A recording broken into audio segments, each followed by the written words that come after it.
கேட்டீங்க இல்லையா? தொழில் செய்யறவங்க அதுல முன்னணி நிற்கிறாங்க. எல்லாமே தொழில் அதிபர்களும் கொஞ்சம் எல்லாமே வந்து சொல்லிட்டோம். A to Z உங்களுடைய பூத பிரேத பிசாசாதிகளால் பாதிக்கப்படுகிற பீடிக்கப்படுகிற யாரா இருந்தாலும் சரி அது வந்து விமுக்தி அடையணும். தொழில் ரீதியாக விவசாயம் பண்றவங்க அதுவும் சங்கல்பத்தில் சொல்லிட்டோம். சரிண்ணா? அதுதான் இப்போ விளக்கமா சொல்றேன். அதனாலதான் உங்களுடைய மனோபிஷ்டங்கள் எதுவாக இருந்தாலும் தொழில் விருத்தி அடையணும், கல்யாணம் ஆகணும், குழந்தைகள் பெறணும், எது உத்தியோகத்துல உன்னத பதவியை பெறணும், எதுவாக இருந்தாலும் உங்க கோரிக்கைகள் எல்லாம் அதனாலதான் உங்களுக்கு அக்ஷதை கொடுத்துட்டு சங்கல்பம் பண்ணிக்கோங்க அப்படின்னு சொன்னது உங்களுடைய நிறைவேறது. அதெல்லாம் வந்து நான் ஒரு தட்டில் வாங்கிக்கோங்க. எல்லாமே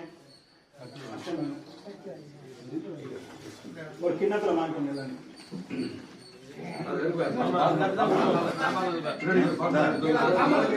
நீங்க அதை சங்கல்பம் போட்டு